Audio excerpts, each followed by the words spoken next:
मैं आपको एक बात बताऊं, एक सुच्ची बात बताता हूं, मेरी बात ध्यान से सुनना। आप में से बहुत सारे लोगों को डर लगता होगा, नो डाउट, न्यूमेरिकल होती ही चीज ऐसी, लेकिन एक बात बताऊं, न्यूमेरिकल में सारे न्यूमेरिकल पहली बात तो डरावने नहीं होते। मुझसे अगर पूछोगे तो आप सोचो कि आपके न्यूमेरिकल के पोर्शंस हैं कौन से।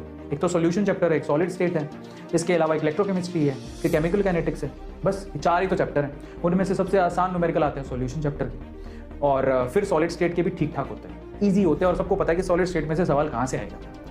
सबसे हार्ड न्यूमेरिकल थोड़े से होते हैं इलेक्ट्रोकेमिस्ट्री के और केमिकल काइनेटिक्स के, और केमिकल काइनेटिक्स में अगर आप फर्स्ट ऑर्डर निकालना सीख लेते हो तो वो भी न्यूमेरिकल आसान हो जाते हैं। लेकिन फिर भी मैं आपसे कहूंगा कि आप जरा सोचो कि टोटल 45 क्वेश्चन आएंगे, और उसमें से मैं आपको पहले बता चुका हूं कि ऑलमोस्ट 45 क्वेश्चन में से आपको 12 क्वेश्चन के करीब फिजिकल के मिलेंगे।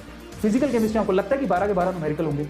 अगर आप पूरे केमिस्ट्री के पेपर को पिछले 15 सालों के आप निकालो पेपर, आप पिछले 15 सालों के पेपर निकालोगे तो आप मुश्किल से आप लोग पाओगे कि उस पूरे जितना भी पेपर है उसके अंदर 5 से लेके 8 न्यूमेरिकल है। 5 से लेके 8 न्यूमेरिकल है, मतलब 45 क्वेश्चन में से अगर मैं 8 भी पकड़ के चल लूं तो आप खुद से सोचो कि आपके पास अभी भी 37 क्वेश्चन ऐसे हैं जहां पर जिसके अंदर न्यूमेरिकल है ही नहीं। और एक और बात, उन 8 न्यूमेरिकल में से मैं आपको गारंटी दे सकता हूं कि इस 8 न्यूमेरिकल में से 5 न्यूमेरिकल बच्चों के जैसे होते हैं, बहुत आसान, जो कि फॉर्मूला बेस्ड होते हैं। ये इतने आसान होते हैं कि कोई भी बच्चा कर लेगा, आपको इसके लिए इतने डरने की जरूरत ही नहीं है। पीछे बचे 3 क्वेश्चन, हमें क्या जाता है 3 क्वेश्चन छोड़ भी देंगे तो 45 में से अगर आप लोग 42 क्वेश्चन भी करके आ गए तो आपका टारगेट पूरा हो जाएगा। इनफैक्ट आप केमिस्ट्री में 40 क्वेश्चन की टारगेट बना के चलते हो। समझ में आ गया? तो इतना डरो मत।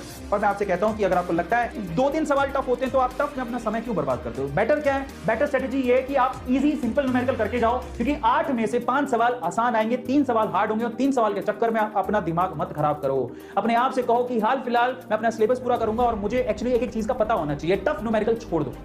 और बात बता देता हूं, ध्यान से सुनना, अगर आपको किसी क्वेश्चन में 20 सेकंड से ज्यादा लग रहा है, इसका मतलब आप उसे छोड़ सकते हैं।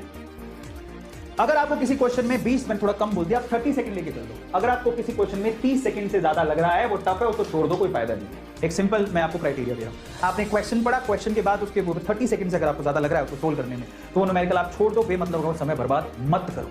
क्योंकि आप खुद सोचो, नीट एग्जाम में अगर आपको पता होगा तो नीट एग्जाम में टोटल आपका 3 घंटे होते हैं, मतलब 180 मिनट होते हैं। 180 मिनट में आपको 180 क्वेश्चन ही करने होते हैं, मतलब हर एक क्वेश्चन के लिए 1 मिनट आप लोगों को दिया जाता है, और उसमें से भी आपको पता है कि 20 मिनट आपको फॉर्मेलिटीज वगैरह में जाते हैं। तो ऑन एन एवरेज अगर आप देखोगे तो आपको हर एक सवाल के लिए ऑलमोस्ट 40 सेकंड से 50 सेकंड का समय है, लेकिन उसमें भी फिजिक्स के अंदर थोड़ा समय ज्यादा देना पड़ता है। तो मैं आपसे कहूंगा कि केमिस्ट्री के अंदर आप दिमाग बना के चल लो कि मेरे को 45 क्वेश्चन एनी हाउ 45 क्वेश्चन मुझे 20 मिनट में खत्म करने हैं।